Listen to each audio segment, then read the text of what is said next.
Over the past few weeks, there's been an awful lot of talk about this virus that's coming in from China and spreading, of course.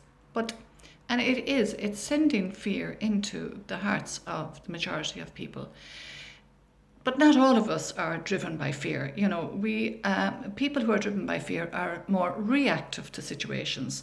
They find something that's terrible and, you know, they start rushing around and they start taking drugs and going to the doctor and panicking and spend so much time looking at the television and worrying about it and having sleepless nights and all of that stuff that goes on.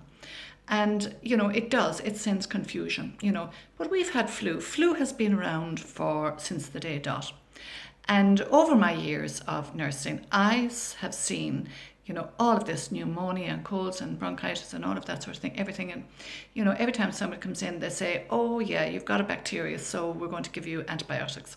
And then they say, oh, yeah, and I've done this on probiotics and antibiotics in one of my last videos. And then they give you a broad spectrum antibiotic. And then they're just weakening and weakening and weakening the immune system so the body can't fight flus and colds and sniffles and things like that. And then I have seen enormous amounts of antibiotics being injected into people. And I have seen grave concern in hospitals over the MRSA, where the antibiotics have become airborne and they are leaving infections in the wards and to patients, you know, just wide open. And after that then, over the years then, I have seen, okay, the antibiotics don't work. You know, they gave the antibiotics out like Smarties. And then over the years then I remember when I was nursing, they told us, you know, in your lifetime, I hope you'll never see steroids being used because they just shut down the system. They don't improve anything about the health. And of course, every second person that I talk to, they have either been on steroids or are on steroids. So while this is really something very, very serious and must be addressed, you know, and even in the last while, I know people over Christmas, they were seriously, seriously ill and bedbound because of the flu. And I know somebody in particular who had it over Christmas very, very bad, and it cleared up for a little while and came back again. And unfortunately, you know, we can't give advice to everybody. As say, you can take a horse to the water, but you can't get them to drink it. And people think that they are, that there's a professional out there that's going to heal them and make them well. There's no professional that's going to make you well. You're going to have to make yourself well. And in order to be well, you've got to be interested in health. It has to be a subject you have to be interested in. I have been, you know, talking to people, and sometimes as if I'm being talking off the top of my head to them really. And they have, you know, they're not interested in awful lot. And I'd say, I don't know, 70% of people are just not interested in the subject health. They want to be healthy, but they don't want to pay attention to this particular subject. And because they've handed their responsibility over to doctors and whoever. You know, it's like people, you know, some people are interested in golf, but that's their subject and that's what they love. And some people are interested in music and some people are interested in sailing and so on and so forth. Everybody has their chosen topic, but the one topic that every single one of us has to address at some stage or another, we can't turn a blind eye forever, is our health. Because without our health, we have nothing. And again, I suppose really an awful lot of people spend time, I've written down here that TV, you know, people think that the news is real. It's not real. It can be sensationalized. Yes, there can be a level of reality to it, but then that is projected out into the other countries and the rest of the people around the world as in, you know, the world is falling apart and, you know, it's nothing we can do about it and we're all going to go up and smoke. But the thing about it is there are people, and I would put myself into it and say, I am somebody who is seriously interested in the subject health. I am seriously interested in my health and the health of my family.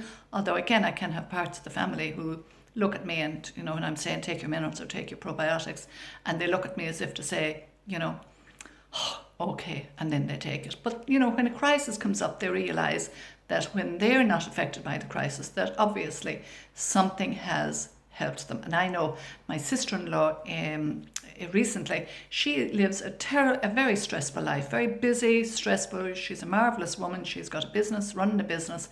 And she has recently taken the probiotics. I mean, 10 years I told her about it, but it's only now that she's beginning to realise, well, I better do something about my health. And in the last few months, this is only, I'd say, last few months, when I talked to her, she said, those probiotics are just amazing, because when I tell her to take these this particular brand, she knows that they are holding her together. And she even made the remark that she didn't get a cold over Christmas, which is the first time that she hasn't got a cold. Anyway, to get away from all of that, what is happening with people is their immune system is on the ground. They're taking foods that are damaging to their health and their gut, and they are, antibacterials, and, everything really that people are taking is just damaging their health. Even if it's down to their shampoo, it's just breaking down their toothpaste. And I've spoken about this. Food and everything. We have to heal on the inside out. There is no point in wearing masks and antibacterial creams and all of that. And the other thing is, of course, now that they've gone away from the antibiotics, they are now promoting, we're going to vaccinate because the bacteria the antibiotics are there for the bacteria.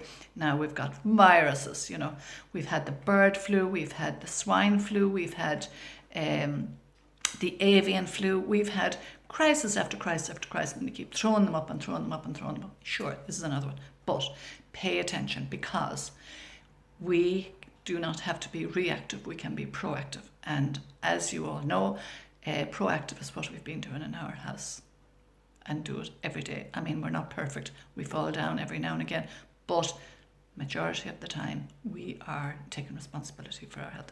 Certainly, the last place I would go to a doctor. Would I go to a doctor? I certainly would go to a doctor, but it would be the last place I'd go, because a bit like driving a car, I'd say, when I drive a car, I never worry about the car breaking down. I say, check, is there petrol in? Yeah. Is there oil? Yeah. Is there water? Yeah. The wheels are safe. Yeah. And I know that the car has been serviced, and I know when I get into that car, I'm going to be able to drive from here to Cork and home again, and I'm not even going to give a thought to the car other than filling it up with a little bit of diesel or whatever. Our bodies are the very same. When we take care of our body, our immune system takes care of us. Always has, always will. So again, now I've been taking these protoenzymes. I take one in the morning, take one in the evening, and I have spoken about them in my other videos. So anybody that's interested in their health, you can go back and you can look at the antibiotics and the probiotic video that I did. Now, the other thing that I also add, and this also is important, I have added vitamin C. Terribly, terribly important. Get vitamin C into your system. And the way I do it is, everybody that knows me knows that I carry a bottle around with me most of the time. It's in my bag, or it's in the car, or it's beside if I'm reading or something, it's on the table beside me. And the reason that I have a bottle is because I put some of my nutrients into the bottle, and there's a top on it, and it means, if I drink water, I can leave it down on the shelf and forget about it, because I don't want to be spilling it, or in the car or whatever. When I have the bottle, I know that I'm taking around me, and I see it all the time, and my awareness is there, and I'm continually drinking and topping up. But anyway, other videos that I was going to talk about women's health, but I will do that maybe on the next video. But I just want to address the virus, the antibiotics, the worries, the concerns, the sleepless nights. You don't be reactive, be proactive. And it just means the little things that we do every single day, do them right, and you'll be right. Anyway, I hope this helps, and look, stay healthy, stay well. Your health is more important than anything else.